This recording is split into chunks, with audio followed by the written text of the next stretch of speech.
Hello दोस्तों, Rohit horror story में आपका स्वागत है। और मैं रोहित फिर से हाजिर हूँ एक नई सच्ची डरावनी कहानी के साथ। तो दोस्तों, कहानी की तरफ बढ़ने से पहले आप हमारे चैनल पर पहली बार आए हैं तो सब्सक्राइब करना ना भूलें। तो चलिए बढ़ते हैं आज की कहानी की ओर।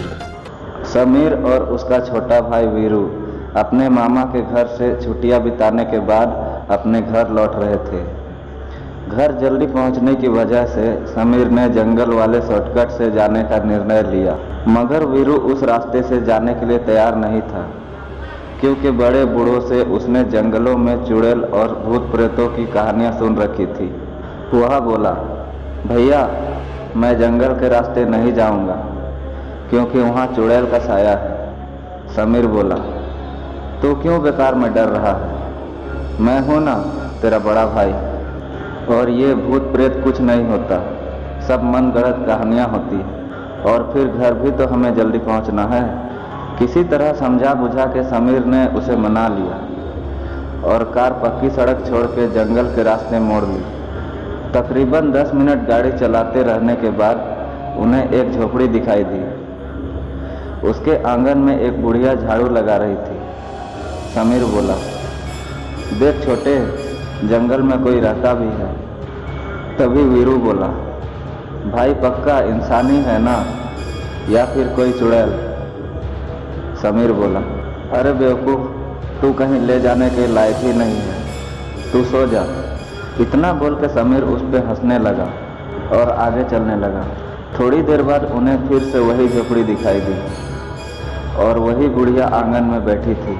वीरू बोला, समीर भाई देखो वही बुढ़िया, और झोपड़ी यहाँ फिर से आ गई। लगता है कि आज हम मरने वाले हैं। तभी समीर बोला, फिर से तू शुरू हो गया, कोई दूसरी झोपड़ी भी तो हो सकती है। बुढ़िया को हमने नज़दीक से थोड़ी ना देखा था। ये बोलकर उसने वीरू का मुंह बंद करा दिया। पर थोड़ी देर बाद जब वह झोपड़ी फिर से दिखी तो इस बार समीर भी डर गया था। डर से उसका चेहरा भी पीला पड़ने लगा और वीरू के चेहरे पर तो हवाइयाँ ही उड़ चुकी थी। समीर वीरू से बोला, मुझे तेरी घड़ी दे। वीरू रोते रोते बोला, क्यों, मरने से पहले मेरी घड़ी लेना चाहते हो क्या? बोला था ना जंगल के रास्ते मत चलो। फिर समीर बोला, तू सिर्फ घड़ी दे ना और रोना बंद कर, बाकी मैं सब संभाल लूँगा। वीरू ने घड़ी निकालकर गुस्से में समीर की ओर फेंक दी। समीर ने घड़ी में टाइम देखा तो उस समय ठीक शाम के 5 बज चुके थे। उसने वह घड़ी कार से उस झोपड़ी के सामने गिरा दिया और गाड़ी तेजी से भगाई। थोड़ी देर बाद उन्हें वह झोपड़ी फिर से दिखाई दी। इस बार वह बुढ़िया वहाँ नहीं थी। वीरू रोते रोते बोला, भाई अब हम पक्का मरने वाले हैं। समीर कुछ नहीं बोला। झोपड़ी के नज़दीक पहुंचकर उसी जगह उसने गाड़ी रोक दी तो उसे वीरू की घड़ी वहीं पड़ी मिली। उसमें समय हुआ था 5:10। समीर समझ गया कि वह किसी छलावे के फंदे में फंस गया है। उसने वीरू को घड़ी दी। वीरू रोते रोते घड़ी पहन लिया। समीर उससे कहा कि तू गाड़ी में ही रुक, मैं उस भूतनी से मिलकर आता हूँ, और झोपड़ी की ओर चल दिया। वीरू चिल्ला रहा था, भैया वहाँ मत जाओ, वहाँ चुड़ैल है, चुड़ैल। फिर अचानक वीरू के गले में एक चमाटा पड़ा और आवाज़ आई, घर आ गया छोटे, उठ जा।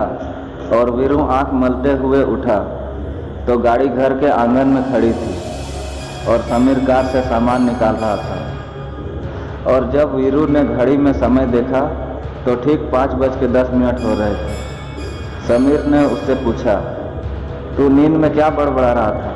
हम आज मरने वाले हैं, हम आज मरने वाले हैं। समीर की यह बात सुन के वीरू भी खुद पे ही हंसने लगा और शर्मिंदा हो गया। तो दोस्तों, ये थी आज की कहानी।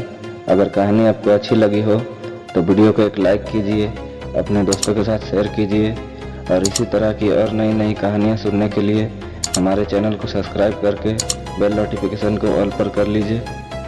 और अगर आप मुझे अपनी कहानी भेजना चाहते हैं तो मेरे इंस्टाग्राम आईडी पे मुझे मैसेज कीजिए। लिंक आपको वीडियो के डिस्क्रिप्शन में मिल जाएगा। और मेरा यूज़र नेम है रोहित यूट्यूबर 25। तो चलिए दोस्तों, मिलते हैं आपसे एक नई कहानी के साथ। तब तक के लिए अपना ख्याल रखिएगा। Bye and take care.